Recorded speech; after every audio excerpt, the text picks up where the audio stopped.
10 তারিখ সূর্য, 9 তারিখ দিন গিয়া, 10 তারিখ সূর্য ডুবার থেকে নিয়া 12 তারিখ সূর্য ডুবা পর্যন্ত যার কাছে নেশাব পরিমাণ টাকা আছে, 52.5 বড়ি রূপার দাম অথবা 7.5 তোলা সোনার দাম যার কাছে আছে তার উপরে কোরবানি ওয়াজিব। প্রতি বছর একবার আনানিয়াতকে জবাহ করা ছিল, আনানিয়াতকে, আমিত্বকে জবাহ করা ছিল। প্রতি বছর তুমি তোমার আমিত্বকে জবাহ করো। দ্বিতীয় কি ছিল? তৃতীয়, ইব্রাহিম আলাইহিস সালামের সুন্নতকে জিন্দা করা ছিল। ইব্রাহিম আলাইহিস সালামের সুন্নতকে জিন্দা করা ছিল, জাতির পিতার সুন্নতকে জিন্দা করা, যেন কিয়ামতের দিন ইব্রাহিম আলাইহিস সালামও আমাদের পক্ষে চলে আসে।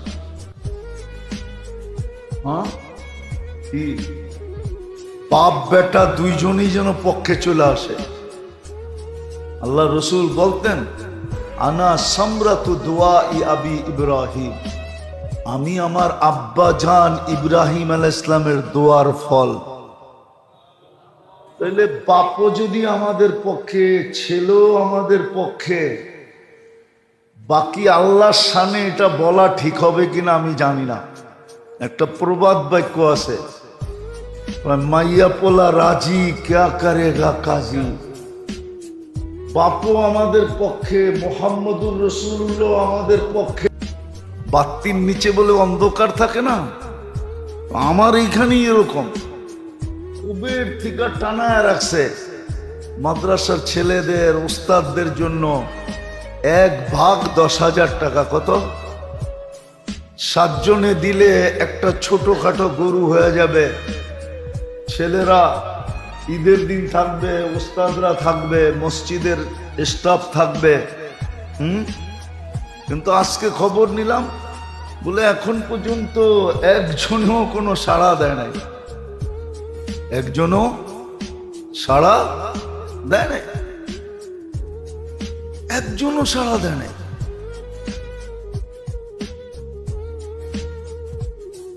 কেউ যোগাযোগই করে নাই। মানে সবচেয়ে বড় হুজুর যেখানে, ওইখানেরই এই অবস্থা। কিন্তু ছোট ছোট হুজুরও খবর নিয়ে দেখতেছি কারো ওইখানে হইতে হইতে অ্যাক্সেস হয়ে গেছে, কত বেশি হয়ে গেছে। এটা দুঃখে বললাম, আপনাদের বিরুদ্ধে অভিযোগ না, অভিযোগ। 10,000 টাকা বর্তমানে কোনো টাকা নাকি? হ্যাঁ, মহব্বতের যদি থাকতো না আল্লাহর জন্য। বলছিলাম আমি ওই দিন, কিতাবে পাওয়া যায় লেখা যে কোরবানিকারী যদি কোরবানি কবুল হলো, এই জানোয়ারের পিঠে বসেই পুলসেরাত পার হবে। আপনি বলবেন চুলের থেকে চিকন, তলোয়ারের থেকে ধার, কেমনে পার হইব 4 পাও লয়া, ঠিক না? না না না, নেককারের জন্য পুলসেরাত হাইওয়ে হবে, হাইওয়ে, সুপার হাইওয়ে হয়ে যাবে, 100 লাইনের হাইওয়ে। কম বললাম মনে হয়, 1000 লাইনের বললে ঠিক হইতো। এরকম হাইওয়ে হবে, পার হয়ে চলে যাবে। কিন্তু আফসোস, আমরা তো বুঝাইতে চেষ্টা করি, কিন্তু না, দেখা যায় মহব্বত, বললাম না, উচিত তো ছিল। কোরবানি আসল হলো এজহারে মহব্বত, এজহারে। এই জন্য কিন্তু সারা বৎসর থাকা জরুরি না, যাকাতের জন্য সারা বৎসর নেশাব থাকা জরুরি, অথবা শুরু শেষ থাকা জরুরি। কিন্তু এটার জন্য এরকম না, এটার জন্য হলো 10 তারিখ 3 দিন 10 তারিখ থেকে নিয়ে 12 তারিখ আসর পর্যন্ত যার কাছে বর্তমান টাকায় 2 লাখ টাকা যার কাছে আছে ক্যাশ, ওর উপরে কোরবানি ওয়াজিব। একটা ছোটখাটো ছাগল দিয়া দাও, কোথাও এক নাম দিয়া দাও, ইজহারে মহব্বত যে আল্লাহ আমি আপনাকে ভালোবাসি। আল্লাহ আমাদেরকে বুঝার তৌফিক দান করে, নাইলে কিন্তু এই সুযোগগুলোই আল্লাহ একদিন আমাদের সামনে নিয়ে আসবেন। হুজ্জাতুন লাকা ওয়া আলাইকা, আমার পক্ষে যাবে নাইলে আমার বিরুদ্ধে যাবে, আমার পক্ষে যাবে আমার বিরুদ্ধে যাবে। আরেকটা কথা, যদিও মাসলার বাহিরের কথা, মাসলার কথা না, শরীয়তের কথা না, এটা একটা আবেগের কথা, ঠিক না? বুঝলে কিন্তু অপব্যাখ্যা হবে না, নাহলে আবার অপব্যাখ্যা হয়ে যাবে। আপনি বলেন নিজের জন্য এই পর্যন্ত করজ কয়বার করছেন, দাঁড় কয়বার নিছেন, মানুষের কাছে হাত কয়বার পাচ্ছেন? আজ পর্যন্ত বলতে পারবেন আল্লাহর জন্য 2-1 বার করজ নিছি? কি মনে হয় বোঝেন নাই? যে আল্লাহর একটা হুকুম পুরা করার জন্য আমি করজ নিছি, যদিও মাসলা বলে না তুমি নাও, কিন্তু মহব্বত যখন গভীর হয়ে যায় না, তখন কিন্তু মাসলার মাসলা থাকে না, মাসলার মাসলা। আলা ইন্না সিলাতাল্লাহিল গালিয়া, আলা ইন্না সিলাতাল্লাহিল জান্নাহ, আও কামা ক্বালা আলাইহিস সালাতু ওয়াস সালাম। সম্মানিত উপস্থিতি, কোরআন হাদিস থেকে যতটুকুই তেলাওয়াত করা হলো, আশা রাখি একই সামনে রেখে কিছু কথা রাখবো। সাথে সাথে আল্লাহ আমাদের সকলকে বুঝা এবং আমল করার তৌফিক দান করে।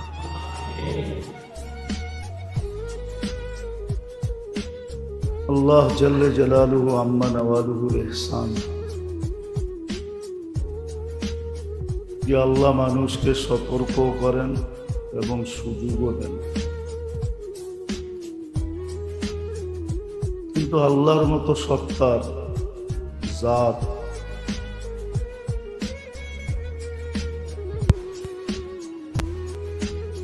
সতর্ক করা তো ঠিক আছে,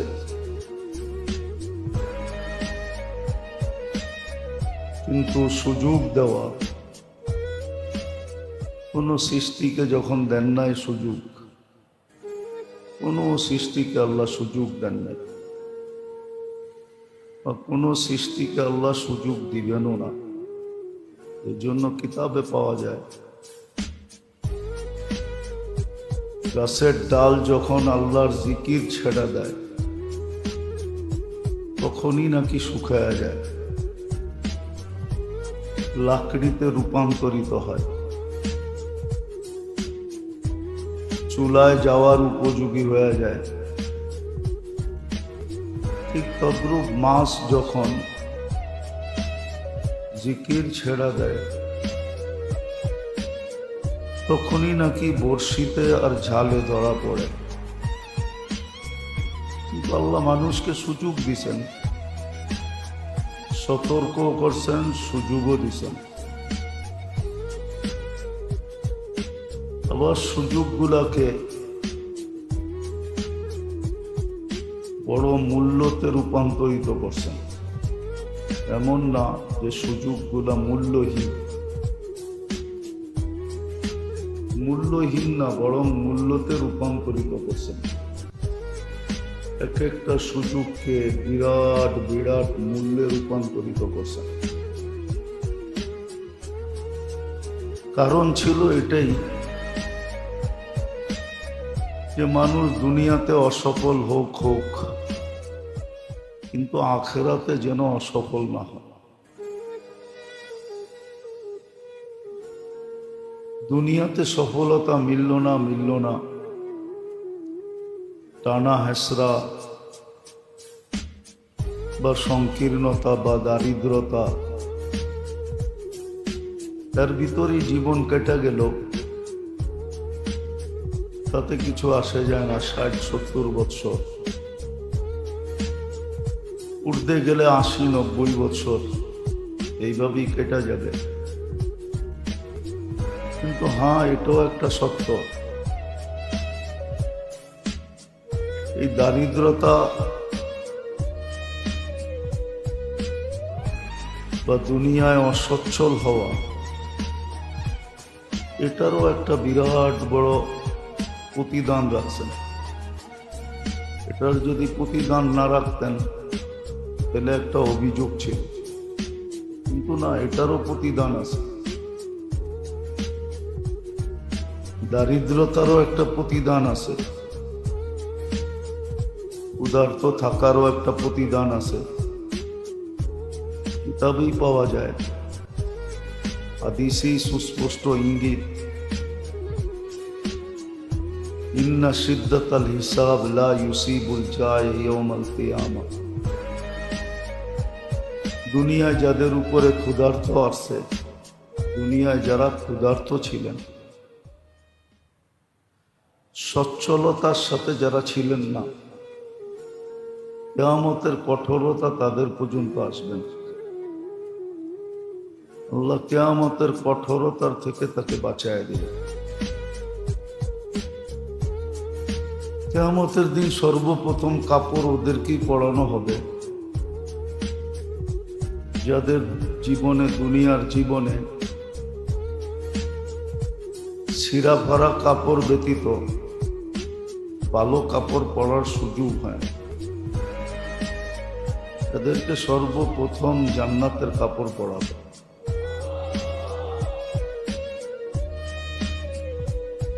তাহলে বোঝা গেল, একজন মানুষ যদি দুনিয়াতে অসচ্ছল থাকে তাহলে এটারও একটা বেনিফিট আছে, লাভ আছে, মূল্য আছে, মূল্যায়ন আছে। আল্লাহ মানুষকে সতর্ক করেন, আবার সুযোগও তৈরি করে দেন। আবার সুযোগগুলা মূল্যে ভরা, আবার সুস্পষ্ট ঘোষণা, এমন না যে জামিল দেওয়া। যেমন রমজানের উদ্দেশ্য ছিল তাকওয়া অর্জন করা, ঠিক কোরবানির উদ্দেশ্য তাকওয়া অর্জন করা। মনে হয় এমনই যে রমজানে যেটার পরিপূর্ণতা আসে নাই, যতটুক অর্জনের দরকার ছিল, হয়তো দুনিয়াবি কোনো ঝামেলার কারণে, দুনিয়ার কাজকামের কারণে অর্জন করতে পারে না। তো আবার 2-2.5 মাসের মাথায় আবার একটা সুযোগ নিয়ে আসছেন যে প্রত্যেক ব্যক্তি যেন মুত্তাকি হয়, তাকওয়া অর্জিত হয়। আগেও বলা হয়েছে, এখনো বলা হইতেছে, তাকওয়া জিনিসটা কি। তো আলী রাদিয়াল্লাহু তাআলা আনহুকে জিজ্ঞাসা করা হয়েছিল, তাকওয়া জিনিসটা কি? উনি উত্তর দিছিলেন, আল খাউফু মিনাল জালিল, সর্ব অবস্থায় আল্লাহকে ভয় করা।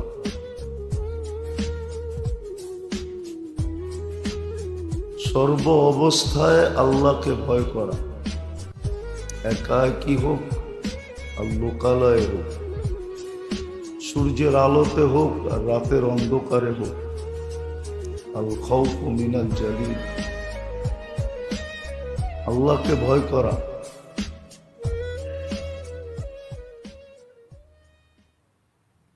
আল খাউফু মিনাল জালিল ওয়াল আমালু বিত-তানজিল,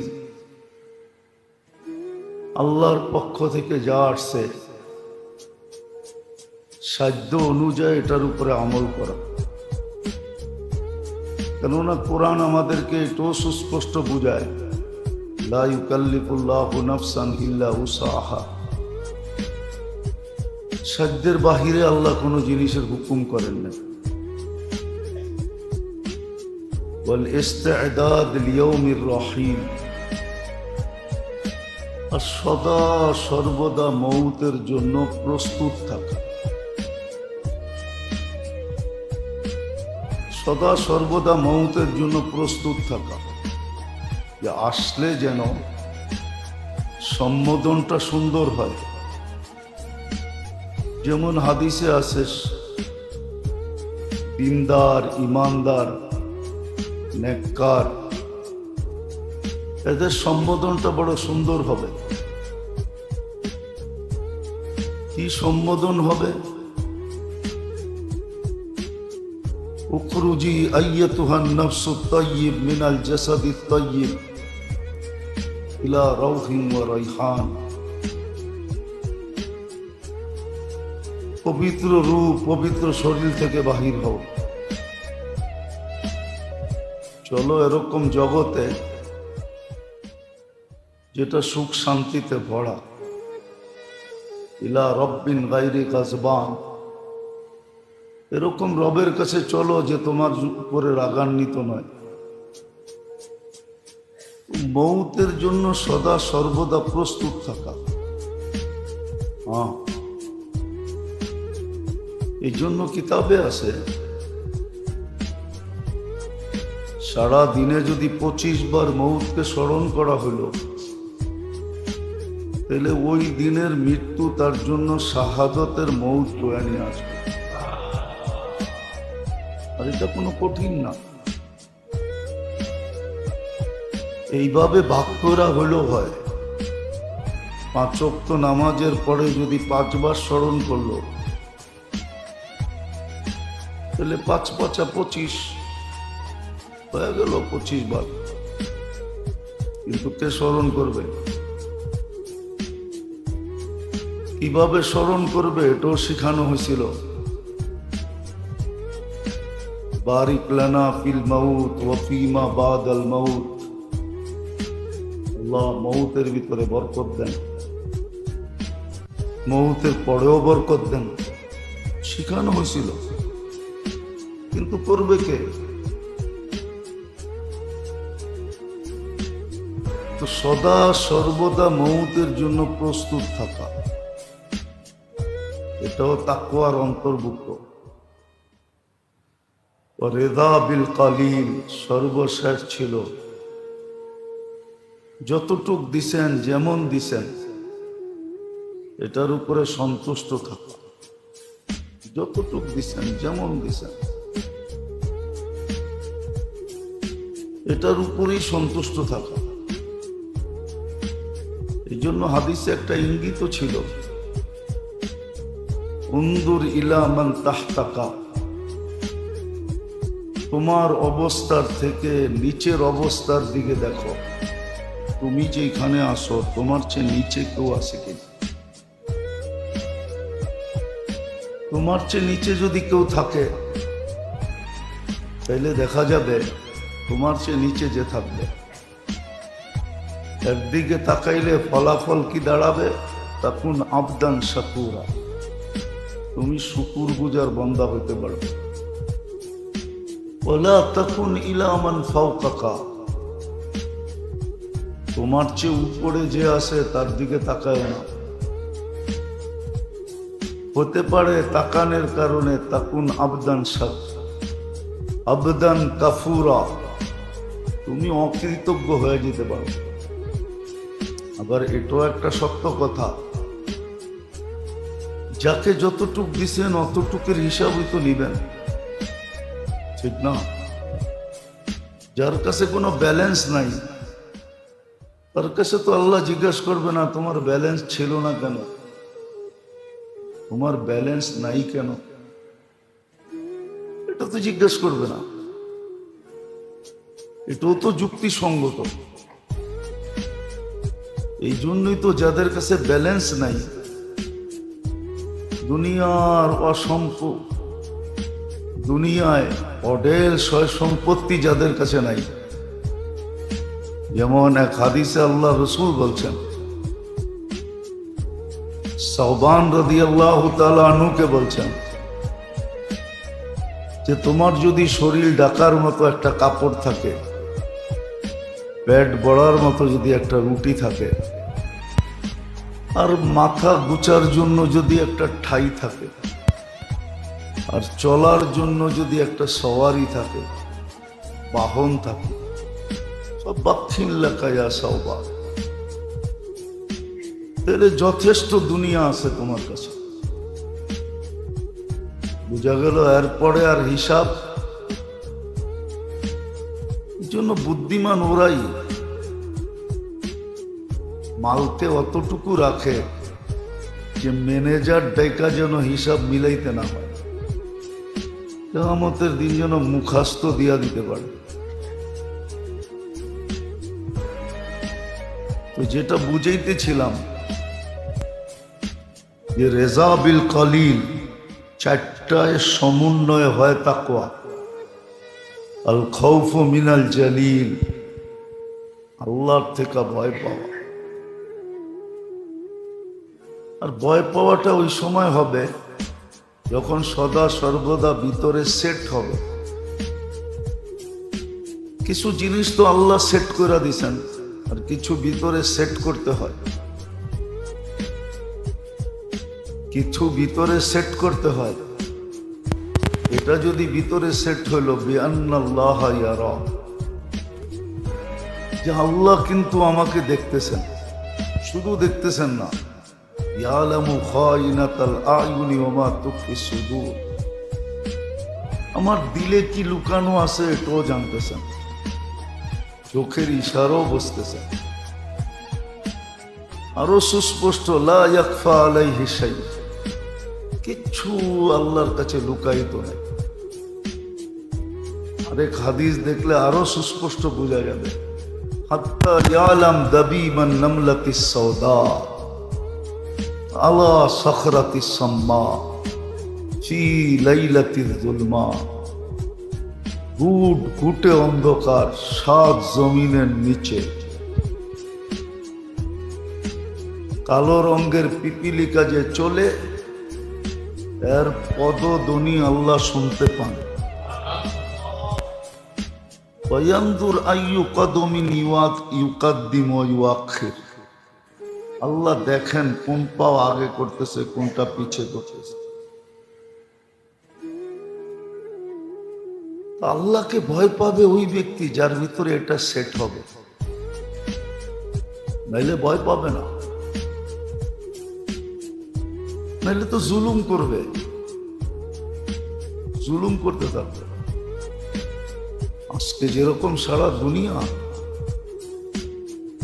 পুরাটা দুনিয়া কুয়াশায় আর কি আচ্ছন্ন, ঢাকা শহর এখন মেঘে আর কি আচ্ছন্ন,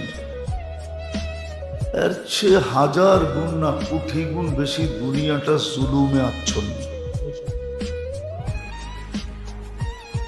জুলুম আর জুলুম, জুলুম আর জুলুম, জুলুমে আচ্ছন্ন, জুলুম দিয়া বড়া। আর এটারও একটা বেসিক পদ্ধতি আল্লাহ বয়ান করছেন, যে নিজের সাথে জুলুম করতে পারে, নিজের আখিরাতকে নিজের হাতে বরবাদ করতে পারে, ও হাজারো মানুষের জিন্দেগি বরবাদ করতে পারে। এটাই সত্য। আজকে জুলুম এই জন্যই, প্রথম দেখা যাবে সে নিজের সাথে জুলুম করে কিনা। যদি নিজের সাথে জুলুম করলো, তাহলে আপনি 100% বুঝা নেন এ হাজারো মানুষের সাথে জুলুম করবে। জুলুমটা স্বাভাবিক হবে। আবার হ্যাঁ, হাদিসে এটাও ইঙ্গিত আছে যে নাম চেঞ্জ করে করবে, জন্য কোরআনে ইঙ্গিত আছে। ফেরাউনের মতো মানুষ, সে চিৎকার দিয়া বলতো ইন্না নাহনু মুসলিহুন, আমরা তো ঠিক করতেছি। মুসা সব উল্টা পাল্টা করতেছে আর আমি ঠিক করতে চাইতেছি।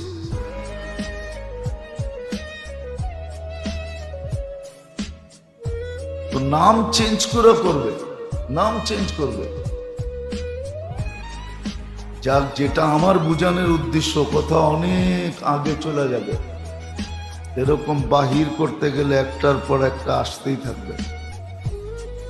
কোরআন হাদিস দিয়ে বোঝানো যাবে, কিন্তু বুঝ নিবে কে? সবাই তো আমরা দুনিয়ায় মস্ত। দুনিয়ায় মস্ত বোঝেন? মস্ত তো বোঝেন না, মস্ত বোঝেন? সবাই আমরা দুনিয়ায় নেশাগ্রস্ত, দুনিয়া নিয়ে পাগল হয়ে গেছে।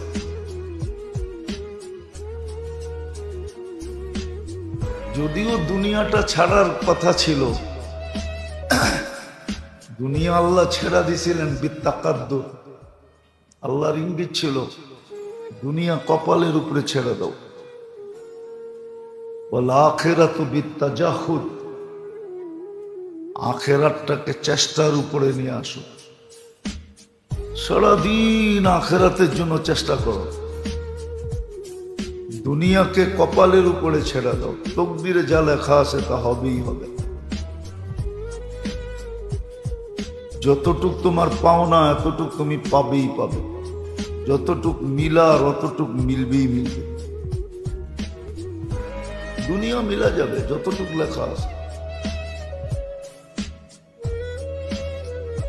কিন্তু উল্টা হয়ে গেছে। দুনিয়ায় আমরা নেশাগ্রস্ত, আখিরাত চোখের সামনে থেকে গায়েব হয়ে গেছে। তো আল্লাহ আমাদেরকে সতর্ক করেন, আবার সুযোগও দেন।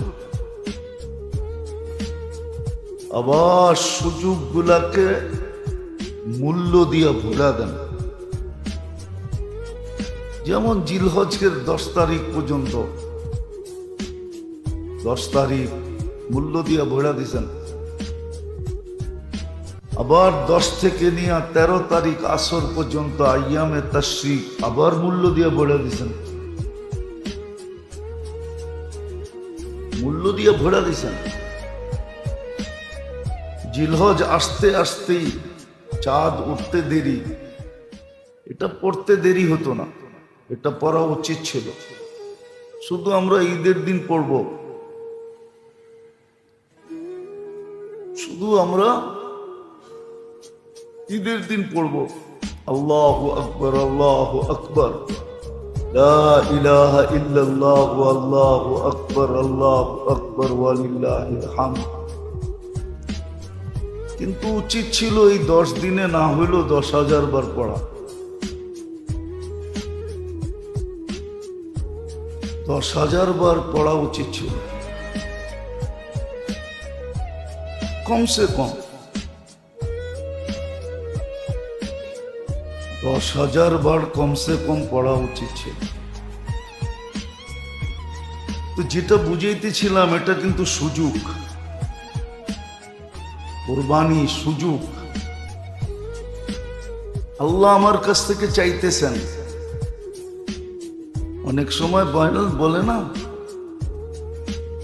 যে আমরা তো আপনাকে খাওয়াইতেই সাহস পাই না, আপনি চাইছেন, এটা তো আমার ভাগ্য।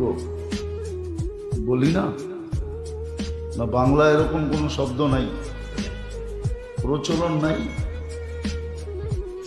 আল্লাহ আমাদের কাছ থেকে চাইতেছে, এটা আমাদের ভাগ্য। যদি বাংলার এই কথাটা সত্য হয়, যে আপনাকে খাওয়াবো বলারও তো সাহস পাই না, আজকে তো আমার ভাগ্য খোলা গেছে যে আপনি আমার কাছে চায়া ফেলছেন।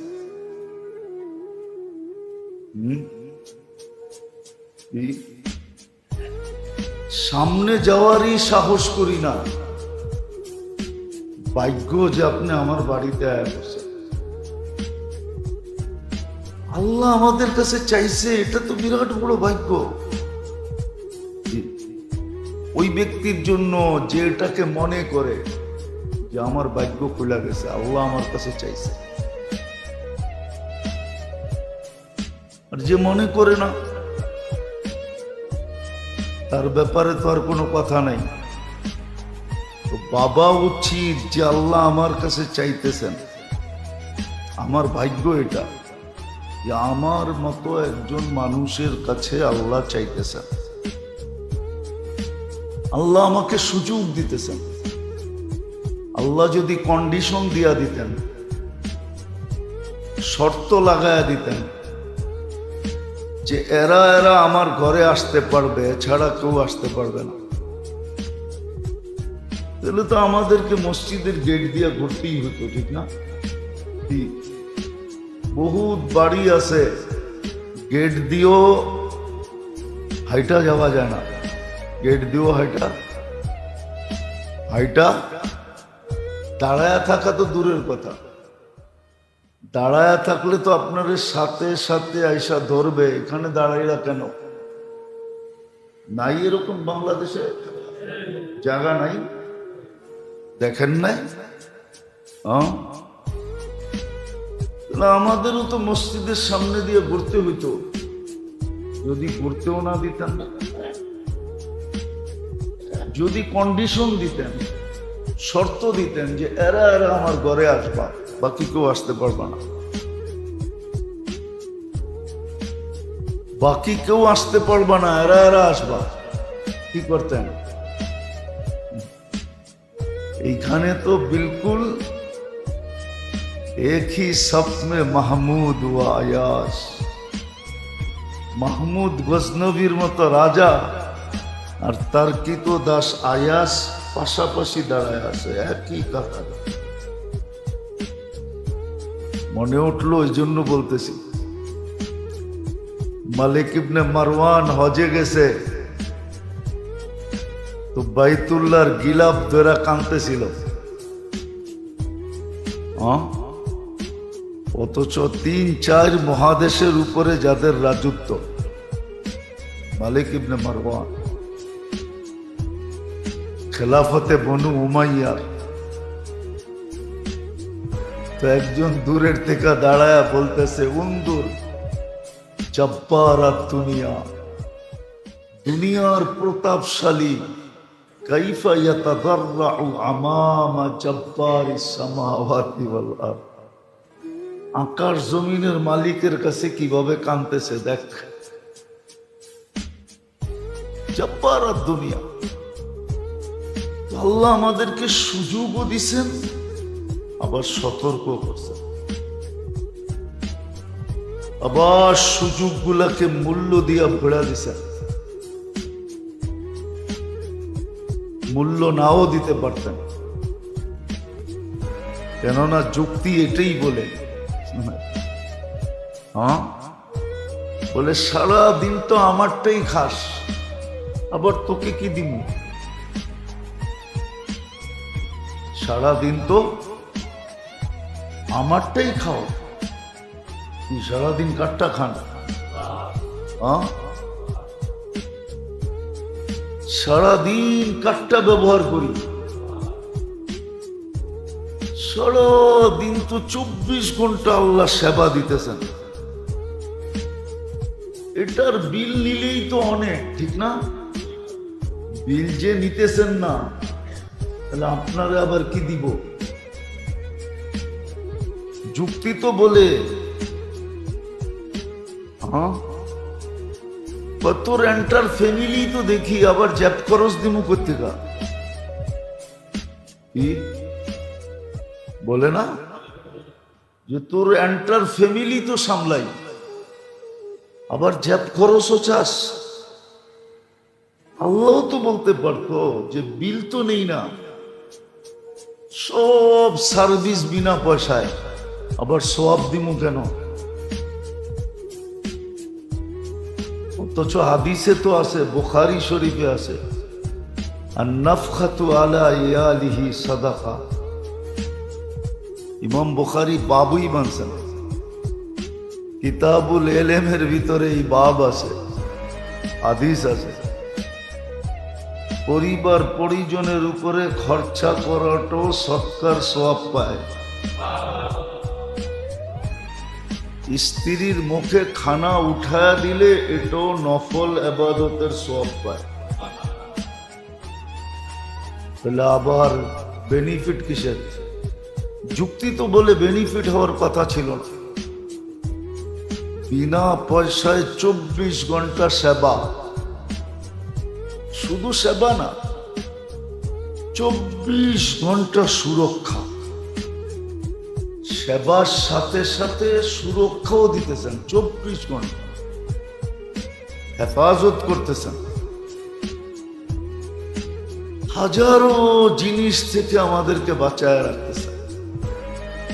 কসম খোদার, আপনারা তো বিজ্ঞান বিজ্ঞান করেন, বিজ্ঞান মানুষকে যেখানে পৌঁছেছে, এতদিনে উচিত ছিল সব মাটির সাথে মিশা যাওয়া। কসম খোদা,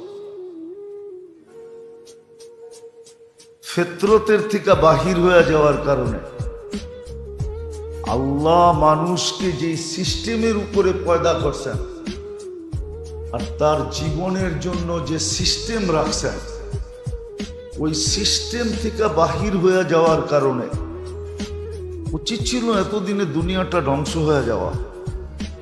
শুধু জলবায়ু না পরিবর্তন হয়েছে, অপরিবর্তন হয়ে মাটির সাথে মানুষ মিশা যাওয়ার কথা ছিল।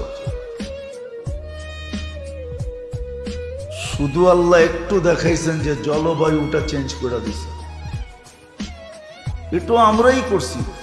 দুনিয়া এখন স্বীকার করে যে প্রযুক্তির কারণে, টেকনোলজির কারণে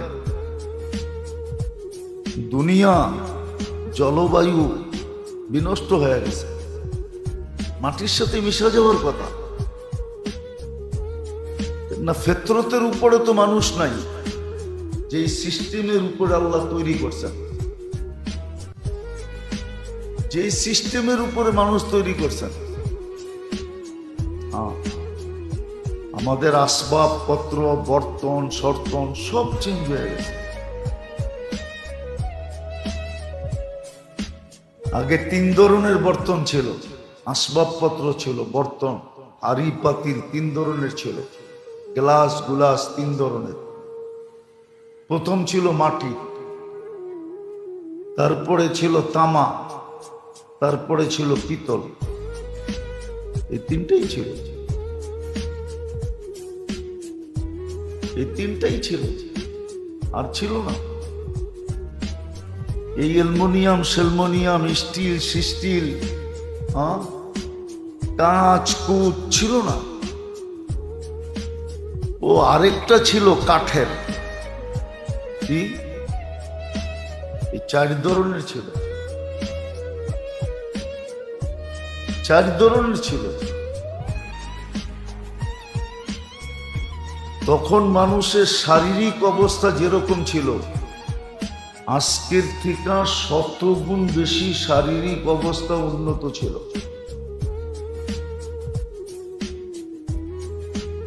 শারীরিক অবস্থা উন্নত ছিল, রোগ ব্যাধির মাত্রা খুব কম ছিল, মাত্রা খুব কম ছিল।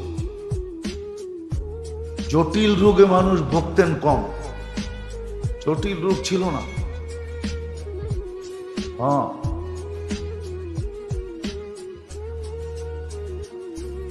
আগের মানুষ ওই মিক্সার খাই ভালো হয়ে যেত। আগে ডাক্তাররা ওষুধ দেওয়ার সাথে সাথে মিক্সার দিতেনি, ওটা খাই বেশিরভাগ ভালো হয়ে যেত।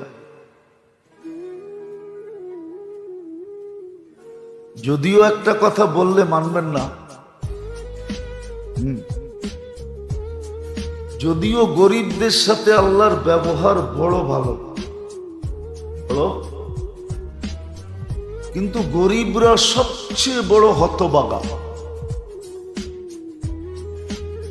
গরিবদের সাথে আল্লাহর ব্যবহার বড় কি বলবো? জটিল রোগে গরিব আক্রান্ত খুব কম, জটিল রোগে গরিব, অল্প পয়সায় গরিবের চিকিৎসা হয়ে যায়, সামান্য ফার্মেসির ওষুধ খাই ভালো হয়ে যায়। কিন্তু গরিব সবচেয়ে বেশি কপাল পোড়া,